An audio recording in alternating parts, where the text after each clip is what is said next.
अस्सलाम वालेकुम। ये है उर्दू एक्शन टेल्स। आप सब से गुजारिश है कि इस वीडियो को लाइक और शेयर करें और मेरे चैनल को सब्सक्राइब करें। ये है शौकत सिद्दीकी का सनसनीखेज नावल जांगलूस।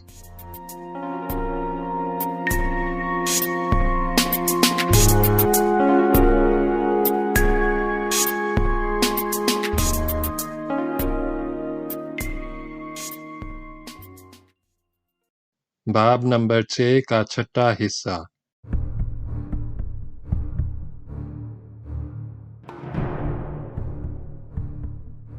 नासिरा उठकर खड़ी हो गई।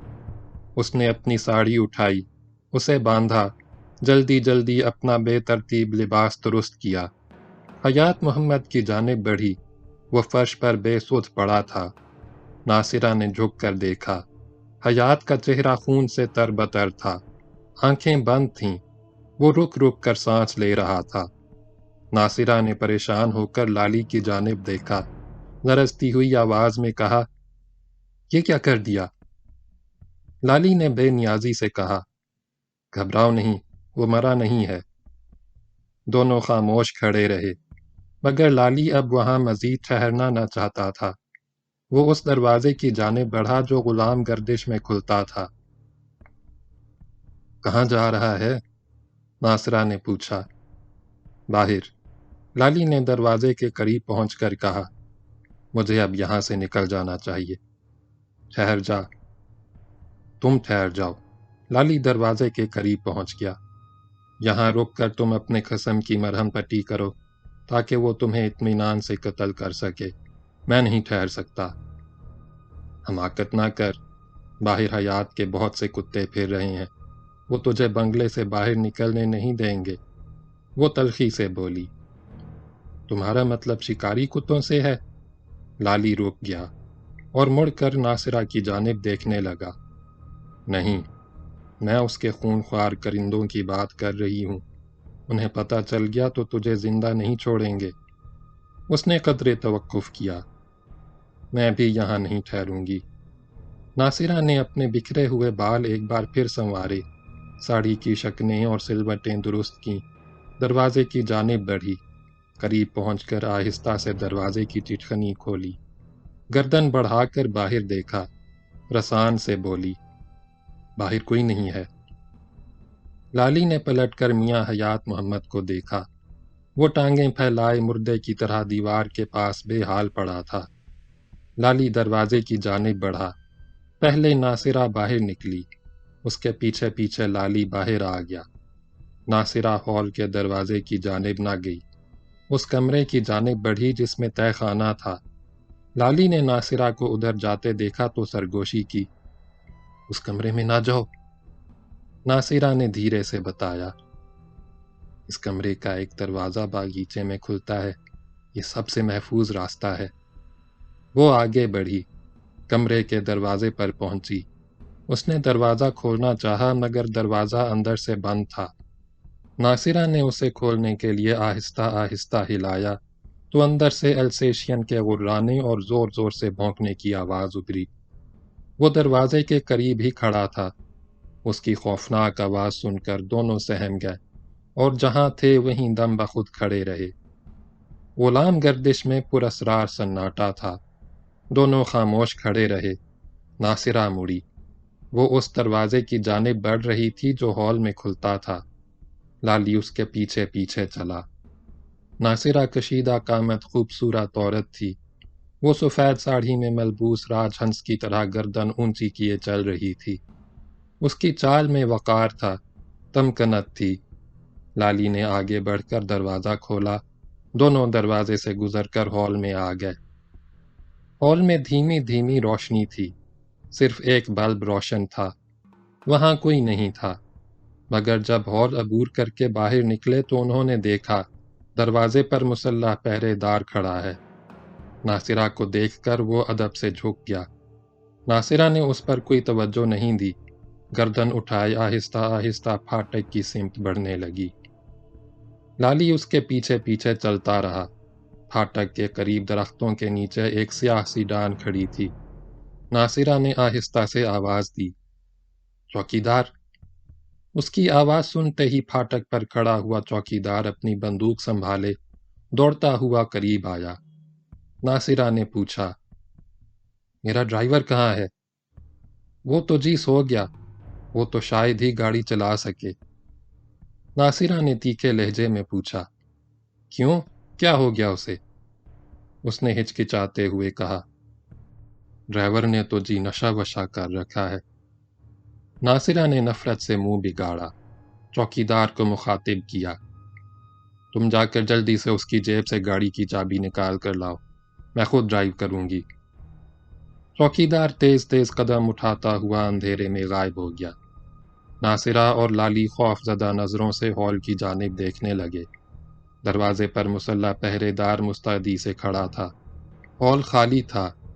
यकायक बाग की जानिब से कुत्तों के भौंकने की आवाज आई। दोनों घबरा गए। चौकीदार अभी तक वापस नहीं आया था। दोनों बेचैन होकर बार बार उस सिमत देखते जिधर चौकीदार गया था। कुत्तों की आवाज के साथ साथ कदमों की आहट भी उभरी।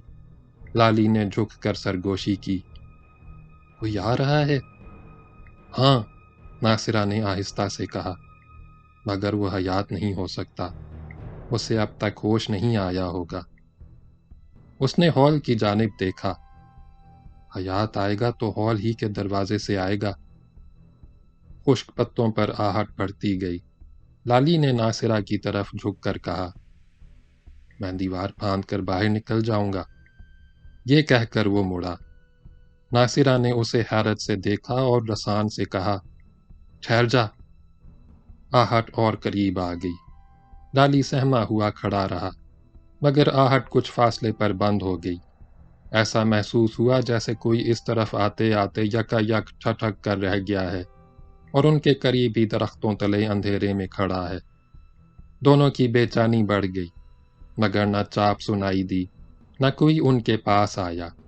चौकीदार ईंटों के पुख्ता फर्श पर तेज तेज चलता हुआ अंधेरे से निकलकर सामने आ गया। उसने करीब आकर कार की कुंजी नासिरा को देते हुए कहा, ड्राइवर तो जी ऐसा पड़ा है कि उसे बिल्कुल होश नहीं। मैंने बहुत मुश्किल से चाबी तलाश करके उसकी जेब से निकाली।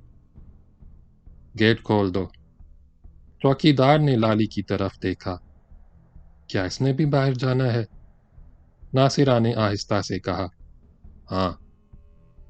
ये कैसे हो सकता है जी? बंगले का कोई बंदा मियाँ साहब के हुक्म के बगैर रात को बाहर नहीं जा सकता।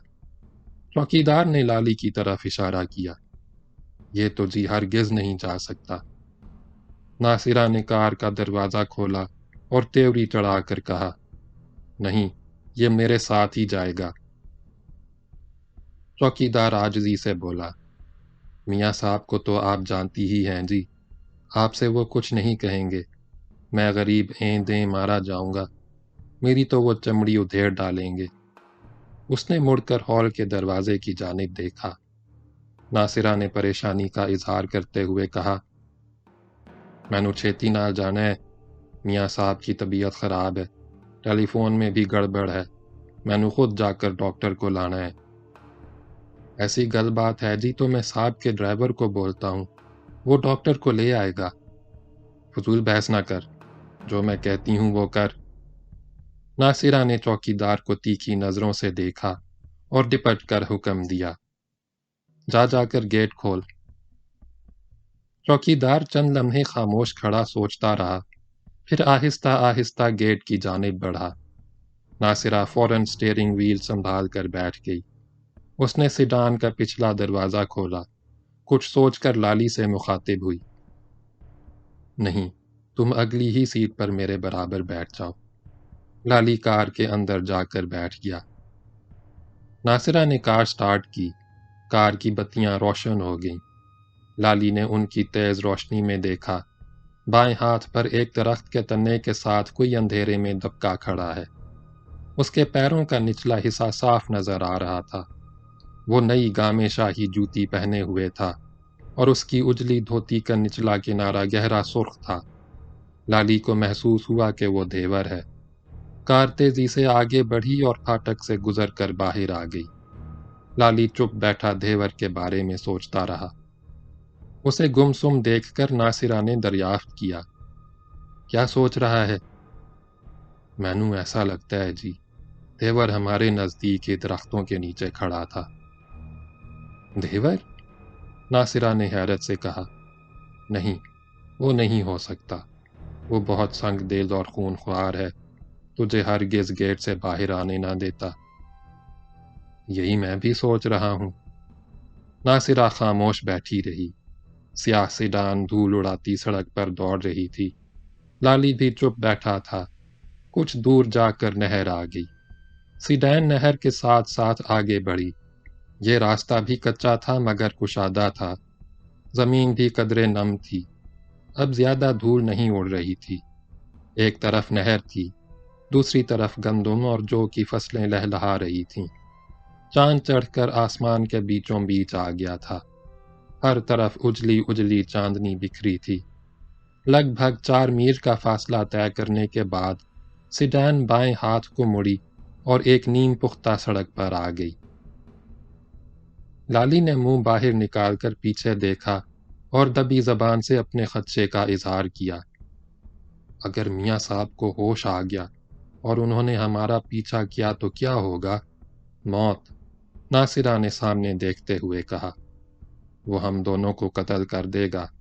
उसके लिए कत्ल करना ऐसा ही है जैसे बच्चे के लिए खिलौना तोड़ना।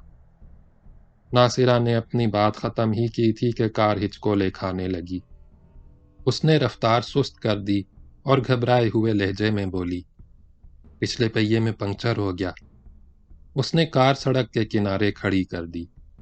दोनों कार से उतरकर बाहर आ गए। सड़क के दोनों तरफ वीरान और बंजर रकड़ था।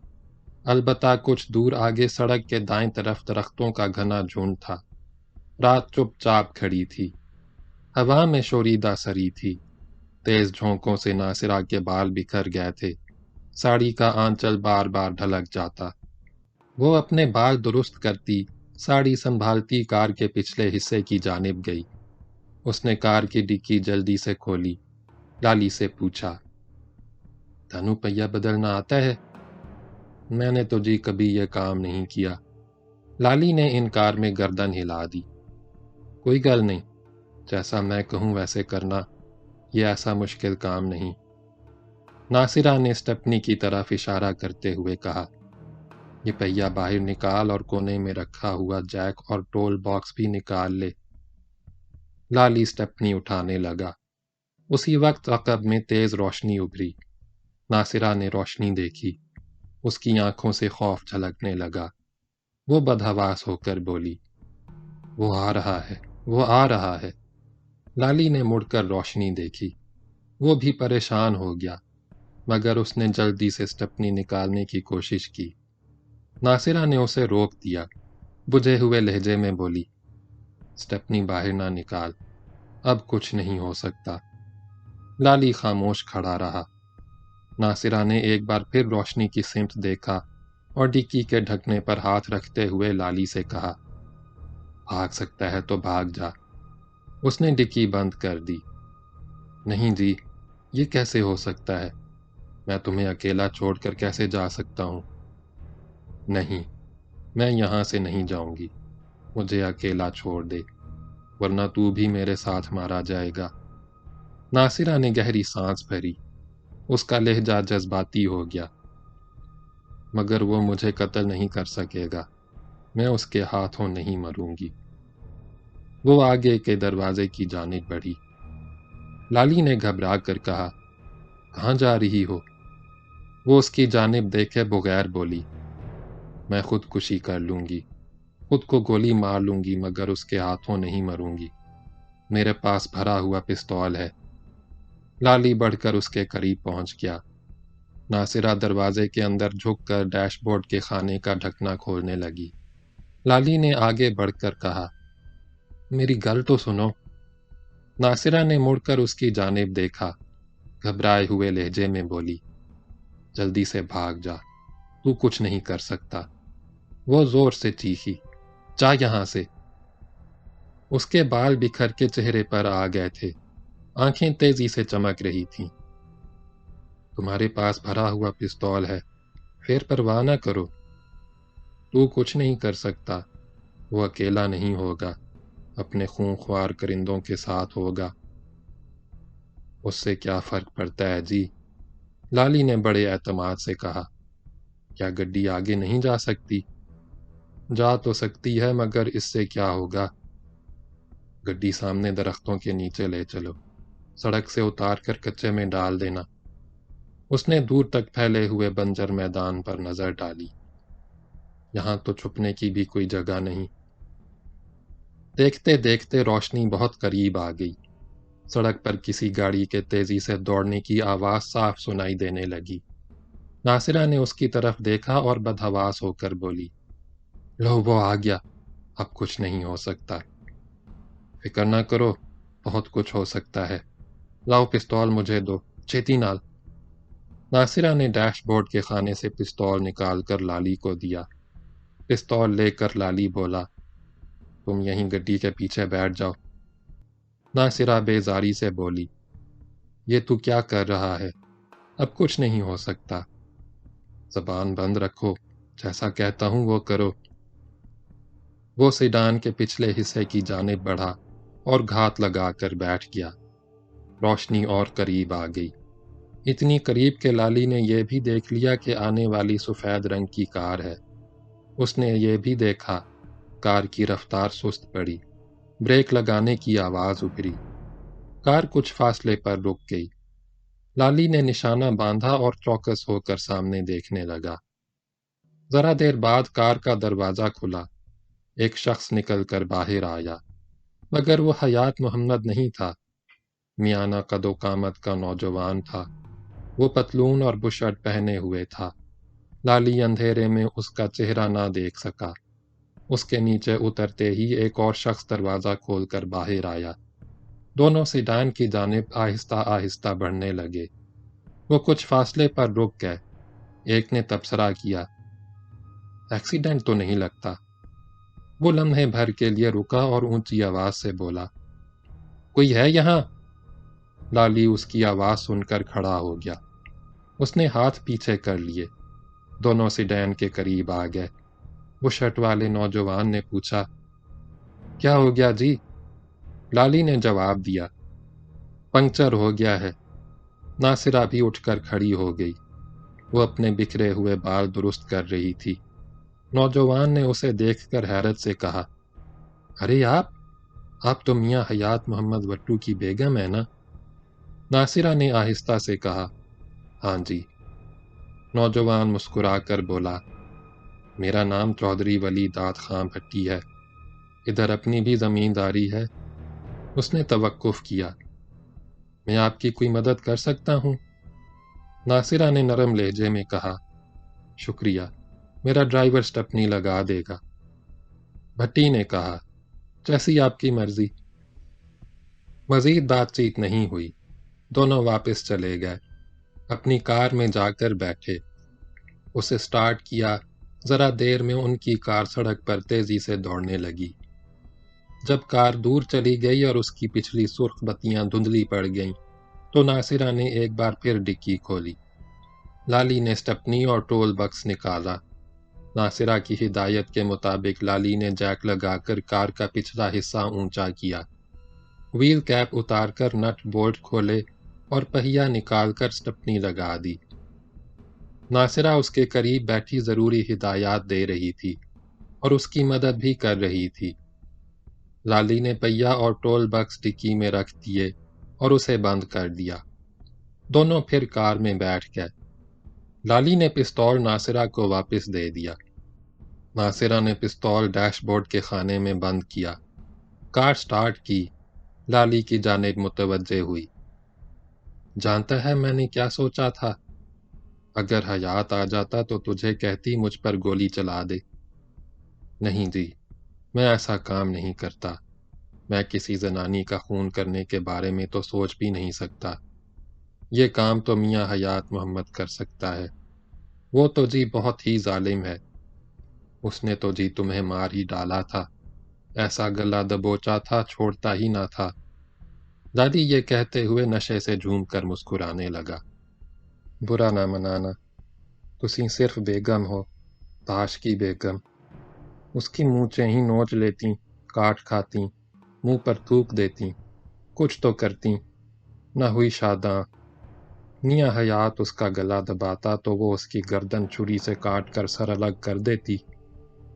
کون ہے وہ؟ ہے کوئی، پر وہ بہت زور آور ہے جی۔ تیری گھر والی ہے؟ اپنی کوئی گھر والی شروالی نہیں۔ وہ کھل کھلا کر ہنسا۔ اپنے سے بھلا کون کڑی بیاہ کر سکتی ہے؟ کیا یہ سچ ہے تو 3 بار جیل کاٹ چکا ہے؟ ہاں جی، لالی انکار نہ کر سکا۔ اور 4تھی بار جیل میں بند کرنے کے لیے پولیس میری تلاش میں ہے۔ سمجھ نہیں آتی تم لوگ جرائم پیشہ کیسے بن جاتے ہو۔ چھوٹا سا تھا تو ماں مر گئی، پیو جیل چلا گیا، پتہ نہیں زندہ ہے کہ مر گیا۔ لالی افسردہ ہو گیا۔ میں تو جی کوڑے کا ڈھیر ہوں، کوڑے کے ڈھیر پر پلا اور کوڑے کا ڈھیر ہی رہا، کھاد بھی نہ بن سکا۔ مگر تمہارا قسم؟ لالی جھجک کر مسکرا کر بولا، معاف کرنا جی، میں ایسے ہی بولتا ہوں۔ کہتا جا، میں تیری گل سن رہی ہوں۔ میں یہ کہہ رہا تھا تمہارا قسم میاں حیات محمد کیسے جرائم پیشہ بن گیا؟ وہ تو جی ولایت سے بیرسٹری پڑھ کر آیا ہے، قانون کو پوری طرح جانتا ہے۔ ناصرہ نے کوئی جواب نہیں دیا۔ لالی بھی خاموش ہو گئی۔ ذرا دیر بعد لالی کی آواز ابھری، میاں ریاض تو مر گیا، اب کیا ہوگا بی بی جی؟ وہ زندہ ہی کب تھا؟ اسے تو مرے ہوئے بھی 3 مہینے سے اوپر ہو گئے۔ اس کی تو قبر بھی موجود ہے۔ لالی نے حیرت زدہ ہو کر دریافت کیا، اور وہ جو تہہ خانے میں تھا وہ کون تھا؟ وہ ریاض ہی تھا؟ پھر وہ قبر کس کی ہے؟ لالی بدستور حیرت زدہ تھا۔ یہ تو حیات ہی جانتا ہوگا اس قبر میں کس کی لاش دفن ہے، مگر اس نے مشہور یہی کر رکھا ہے کہ وہ ریاض کی قبر ہے۔ لالی اور حیرت زدہ ہو گیا۔ تو یہ چکر بھی چل رہا تھا۔ حیات نے جب اپنے بھائی ریاض کو تہہ خانے میں بند کیا تو چند ہی روز بعد یہ خبر پھیلا دی کہ ریاض کار کے ایکسیڈنٹ میں مر گیا۔ ناصرہ نے بتایا، حیات کسی لاوارث کی لاش بھی لے آیا، اسپتال کے مردہ خانے سے رشوت دے کر منگوائی تھی یا کسی قبر سے نکالی تھی۔ لاش رات کو آئی تھی، ایسی کٹی پھٹی اور مسخ تھی کہ نہ چہرہ نظر آتا تھا نہ گردن۔ اس میں اتنی سڑان تھی، اتنی بدبو تھی کہ میرا جی متلا گیا۔ نامعلوم لاش کو غسل بھی دیا کہ نہیں، رات ہی کو فٹافٹ دفن کر دیا، قبر بھی بنا دی گئی۔ پیسے میں جی بہت طاقت ہے، زندہ کو مردہ اور مردہ کو زندہ بنا سکتا ہے۔ شروع میں تو میں یہ سمجھی میاں ریاض مر گیا، مگر ایک روز ایسا ہوا، میں حیات کی تلاش میں تہہ خانے میں چلی گئی۔ اس وقت دروازہ کھلا تھا اور دیور بھی پہرے پر موجود نہیں تھا۔ میں تہہ خانے کے اندر گئی تو کیا دیکھتی ہوں، ریاض زندہ بیٹھا ہے۔ حیات بھی وہاں موجود تھا۔ وہ اتنا ناراض ہوا کہ دیور کو ہنٹر سے ڈنگر کی طرح پیٹا، مجھے بھی مارا۔ ریاض کے پتر میاں نیاز محمد کو بھی یہ گل بات معلوم ہے؟ نہیں، نیاز کو کچھ نہیں معلوم۔ وہ یہی جانتا ہے اس کا پیو مر گیا۔ حیات نے اسے جو کچھ بتایا اس نے مان لیا۔ پھر وہ مقدمہ شقدمہ کیوں چلا رہا ہے؟ جاگیر اور جائیداد اپنے قبضے میں لینے کے لیے۔ مجھے تو ایسا لگتا ہے یہ سارا منصوبہ نیاز کے ماما کا ہے۔ ناصرہ چند لمحے خاموش بیٹھی رہی اور ونڈ سکرین سے سنسان سڑک کو دیکھتی رہی۔ اس کے چہرے پر یکا یک جھنجھلاہٹ آ گئی۔ کسی قدر تیکھے لہجے میں بولی، یہ جاگیر سچ پوچھو تو ایسی ہڈی ہے جس کے لیے 3 کتے لڑ رہے تھے، ایک مر گیا، 2 ابھی رہ گئے ہیں۔ کیا یہ سچ ہے کہ نیاز میاں ریاض کا نہیں کرنیل جانسن کا پتر ہے؟ مینوں اس بارے میں کچھ پتا نہیں۔ ناصرہ نے بے نیازی کا اظہار کیا، مگر حیات یہی کہتا ہے۔ وہ تو یہ بھی کہتے ہیں جی ریاض اپنی گھر والی کو کرنیل کے پاس سونے کے لیے بھیجتا تھا۔ مجھے خود انہوں نے بتایا تھا، میں غلط نہیں کہہ رہا۔ تو ٹھیک ہی کہہ رہا ہے، ناصرہ نے آہستہ سے کہا۔ مجھے بھی یہی بتاتا ہے، وہ سب سے یہی کہتا ہے۔ اس کے چہرے پر برہمی چھا گئی۔ ریاض بھی بے غیرت تھا اور حیات بھی بے غیرت ہے، دونوں ایک جیسے ہیں۔ لالی نے ہچکچاتے ہوئے پوچھا، کیا تمہارا قسم بھی ایسا ہی چکر چلاتا ہے؟ میرا مطلب ہے، میں تیرا مطلب سمجھتی ہوں۔ وہ اس کی بات کاٹ کر بولی۔ اسی بات پر میرا اس کا جھگڑا شروع ہوا۔ وہ چاہتا ہے کہ میں اس کے مہمانوں کے دل بہلاؤں، ان کے ساتھ سوؤں۔ اس کی آواز ابھر آئی۔ اس نے ٹھنڈی سانس بھری۔ میں اب تک 8 مہمانوں کے ساتھ سو چکی ہوں۔ کل رات وہ مجھے 9 کے ساتھ سلانا چاہتا تھا۔ اسے وہ سیاست کہتا ہے، بادشاہ گری بتاتا ہے۔ جب میں اس کی اس سیاست اور بادشاہ گری میں مدد کرنے سے انکار کرتی ہوں تو مجھے بے رحمی سے مارتا ہے، ہڈی پسلی توڑ دیتا ہے، لہو لہان کر دیتا ہے۔ تجھے کس طرح بتاؤں کیسے کیسے ظلم کرتا ہے۔ ناصرہ کی آواز میں کسک تھی، وہ خاموش ہو گئی۔ لالی اندھیرے میں ناصرہ کا چہرہ نہیں دیکھ سکا، شاید وہ رو رہی تھی۔ لالی بھی اداس ہو گیا۔ سیاہ سیڈان سنسان سڑک پر تیزی سے دوڑتی رہی۔ لالی اسے تسلی بھی نہ دے سکا، بت بنا خاموش بیٹھا رہا۔ وقت گزرتا رہا، 1 منٹ، 2 منٹ، 3 منٹ، کئی منٹ گزر گئے۔ لالی نے خاموشی سے اکتا کر کہا، بی بی جی، ایک بات پوچھوں؟ پوچھ، کیا پوچھنا چاہتا ہے؟ کیا نیاز کو امریکہ سے تم نے بلایا ہے؟ نہیں، وہ خود آیا ہے، ناصرہ نے جواب دیا۔ ہاں، میں یہ ضرور چاہتی ہوں کہ جاگیر اور جائیداد نیاز کو مل جائے، اس لیے کہ وہ اصل وارث ہے، جائیداد پر اس کا حق بنتا ہے۔ کسی کا حق وقت نہیں بنتا، اور نہ مجھے کسی کے حق سے کوئی دلچسپی ہے، وہ جھنجھلا کر بولی۔ میں تو یہ چاہتی ہوں کہ یہ جاگیر حیات کے پاس نہ رہے۔ اگر جاگیر اور زمینداری اس کے پاس رہے گی تو وہ ساری عمر اپنی اکلوتی بیٹی کا بیاہ نہیں کرے گا، اس ڈر سے کہ جاگیر اور جائیداد اس کے خاندان سے باہر چلی جائے گی۔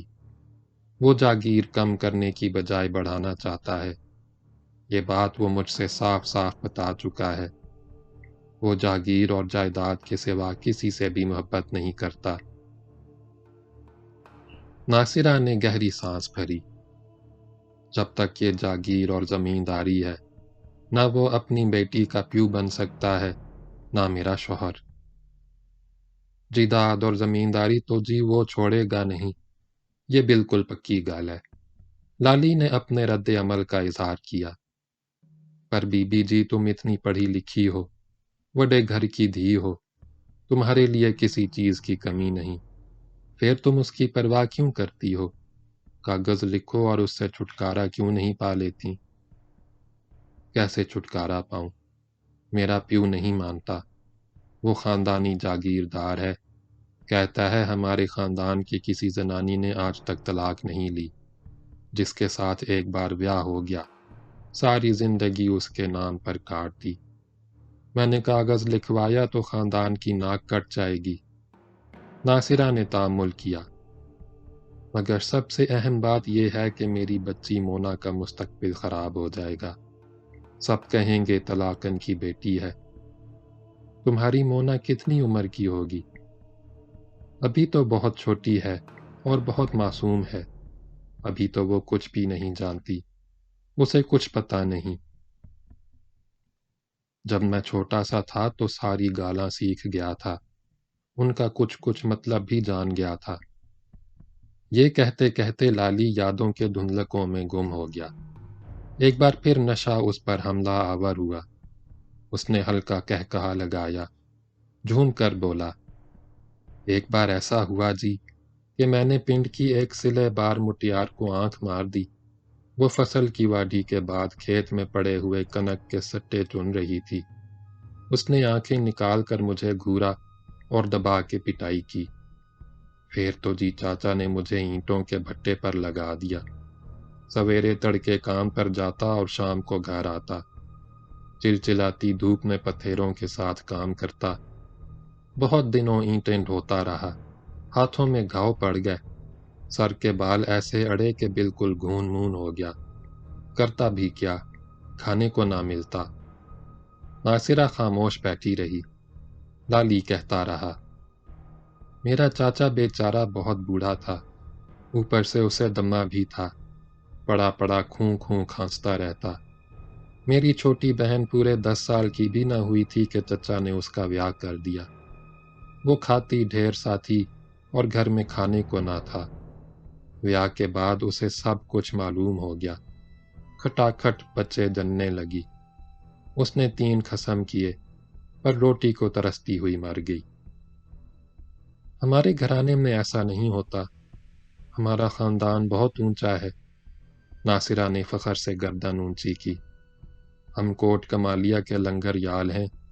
تنو پتہ ہے لنگر یال کون ہوتے ہیں؟ اپنے کو تو جی کچھ پتہ نہیں۔ پرانے زمانے میں ہمارے وڈوں اور بزرگوں کے گھر کے دروازے محتاج اور حاجت مندوں کے لیے دن رات کھلے رہتے تھے۔ وہ بہت امیر ہوتے تھے۔ ان کی حویلیوں میں لنگر خانے ہوتے تھے۔ جس کا جی چاہتا تھا لنگر سے روٹی کھاتا، کوئی بھوکا نہ جاتا۔ ان کے لنگر خانے اتنے مشہور تھے کہ ہماری برادری کا نام لنگر یال پڑ گیا۔ ناصرہ چند لمحے خاموش رہی۔ حیات کی ذات کا کچھ پتہ نہیں۔ خود کو وٹو کہتا ہے، لیکن کوئی ڈوگر بتاتا ہے کوئی آرائیں۔ ڈوگروں کے بارے میں مشہور ہے، ڈنگر وار ہوتے تھے اور آرائیں پہلے شاہی مالی ہوتے تھے، اب تو خود کو میاں کہلواتے ہیں۔ اس نے حسرت سے منہ بگاڑا اور تیکھے لہجے میں بولی، نہ جانے ابا جی نے کیا سوچ کر مجھے حیات کے پلے باندھ دیا۔ لالی اس کی باتیں سن کر بے تکلفی سے ہنس پڑا۔ یہ خاندان اور برادری کا بھی عجیب چکر ہے۔ بات یہ ہے جی، اپنا تو سرے سے کوئی خاندان ہی نہیں۔ مینوں تو ٹھیک سے یہ بھی پتہ نہیں میرا پیو کون تھا۔ ناصرہ نے اٹکتے ہوئے پوچھا، تو کیا تیری ماں؟ اس نے اپنی بات ادھوری چھوڑ دی۔ نہیں جی، وہ کنجری شنجری نہیں تھی، بہت نیک بندی تھی۔ لالی نے تیکھے لہجے میں کہا، برا تو وہ زمیندار تھا جس کی حویلی میں بیاہ سے پہلے میری ماں کام کاج کرتی تھی۔ غریب کمی تھی، زمیندار نے اسے خراب کر دیا۔ پھر ایسا ہوا جی کہ میرا نانا اپنا پنڈ چھوڑ کر میری ماں کے ساتھ گو گیرا کے نزدیک ایک چک میں آ کر بس گیا۔ جب اس نے میری ماں کا بیاہ کیا تو میں اس کے پیٹ میں تھا۔ وہ خاموش ہو گیا۔ ناصرہ بھی خاموش بیٹھی رہی۔ کھلی کھڑکی سے ہوا کے جھونکے آ رہے تھے۔ نشے کا تیز ریلا آیا۔ لالی مسکرا کر بولا، جب میں تگڑا جوان ہو گیا اور چوری چکاری بھی کرنے لگا تو مجھے اپنی ماں کے بارے میں بہت سی باتوں کا پتہ چل گیا۔ مجھے زمیندار پر بہت غصہ تھا۔ ایک رات میں قتل کرنے کے ارادے سے اس کی حویلی میں گھسا۔ جیسے ہی کھڑکی کے رستے کمرے میں گیا، کیا دیکھتا ہوں، وہ ایک چھوری کے ساتھ بالکل ننگا کھڑا ہے۔ وہ اس کی دھی سے بھی چھوٹی تھی۔ میں نے چاقو کھول کر دکھایا، اسے کہا ابھی کھسی کر دوں گا۔ وہ ایسا ڈرا کہ تھر تھر کانپنے لگا۔ مجھے ہنسی چھوٹ گئی۔ میں نے اسے قتل کرنے کا ارادہ چھوڑ دیا اور اس سے پورے 4000 روپے لے کر چلا آیا۔ وہ بہت مالدار ہے جی، وڈا زمیندار ہے، سننا ہے ملوٹ کا جنجوا ملک ہے، اسمبلی کا ممبر شمبر بھی رہ چکا ہے، اخباروں میں اس کی تصویریں بھی چھپتی ہیں۔ آج کل وہ اپنی زمینداری میں بہت شاندار مسجد بنوا رہا ہے۔ اس کے ساتھ یتیم خانہ اور مدرسہ بھی ہوگا، اور میں نے جو تھوڑا بہت پڑھنا لکھنا سیکھا وہ جیل میں سیکھا۔ لالی ٹھٹھا مار کر ہنسا۔ ناصرہ خاموش بیٹھی تھی۔ اس کی لمبی چوڑی کار تیزی سے سڑک پر دوڑتی رہی۔ ایک موڑ کاٹ کر پختہ سڑک پر آ گئی۔ کچھ دیر بعد ناصرہ نے پوچھا، تینوں کتھے جانا ہے؟ मैनू तो जी कादिर आबाद स्टेशन जाना है। कादिर आबाद तो उधर रह गया। नासिरा ने एक तरफ हाथ उठाकर इशारा किया। आगे तो मंटगमरी शहर है, मगर मैं वहां नहीं जाऊंगी। कुछ दूर जाकर नहर आएगी और उसके साथ ही मैं लाल टिब्बे की जानिब मुड़ जाऊंगी। मैं अपनी बहन के घर जाऊंगी। ऐसा है तो मुझे यहीं उतार दो। अब तुम्हें अपने कसम का भी डर नहीं रहा। नासिरा उसकी बात नजरअंदाज करके बोली, हयात के सर से बहुत खून बह गया था, जाने अब उसका क्या हाल होगा। लाली बेनियाजी से बोला, मर गया होगा। नासिरा गुस्से से फट पड़ी, तू बिल्कुल जांगली है और बेरहम भी है। लाली उसकी बरहमी खामोशी से पी गया। कार सड़क पर दौड़ती रही। न नासिरा ने उसे रोका, न लाली ने रोकने के लिए कहा। दोनों चुप बैठे थे। कार किसी बस्ती के करीब से गुजर रही थी। दरख्तों के झुंड के पीछे इक्का दुक्का चिराग टिमटिमा रहे थे। कार आन की आन में बस्ती के आगे से गुजर गई। सड़क के दोनों तरफ दरख्त और हरे भरे खेत थे। पतझड़ के मारे हुए दरख्त उजड़े उजड़े नजर आते थे। फजा गुबार आलूद थी। चांदनी धुंधली पड़ गई थी। लाली गहरी सोच में डूबा नजर आ रहा था। नासिरा ने खामोशी से उकता कर पूछा, क्या सोच रहा है? तुम्हारे ही बारे में सोच रहा था। नासिरा ने किसी कदर हैरत से कहा, मेरे बारे में? हाँ, लाली ने रसान से कहा। मैं सोच रहा था, जब वो झुका हुआ दोनों हाथों से तुम्हारा गला दबा रहा था, मैं नीचे जमीन पर पड़ा था। तुम्हारी साड़ी अलग पड़ी थी। तुम्हारी सोनी सोनी आंखें फटी हुई थीं। बाल बिखर गए थे। लाली बिल्कुल भूल गया कि वो शादा से नहीं, मियाँ हयात मोहम्मद खां वट्टू की बेगम नासिरा से बात कर रहा है, जो एक खानदानी जागीरदार की बेटी भी थी। लाली नशे की तरंग में कुछ ज्यादा ही बेतकल्लुफ हो गया। निहायत बेबाकी से कहता रहा, तुम्हारी दोनों टांगें नंगी थीं, एकदम नंगी, हरी हरी रोशनी में। नासिरा ने फौरन ब्रेक लगाई। कार के पहिए सड़क की तेज रगड़ से सन्नाटे में जोर से चीखे। लाली की बात अधूरी रह गई। कार एक झटके से रुक गई। नासिरा गजबनाक होकर चीखी, बदतमीज, फौरन गाड़ी से नीचे उतर जा, निकल बाहर। लाली खसियाना होकर बोला, इतना नाराज क्यों होती हो? वो डिपट कर बोली, मैं कहती हूं निकल बाहर। उसने जल्दी से हाथ बढ़ाया और डैशबोर्ड का खाना खोलने लगी।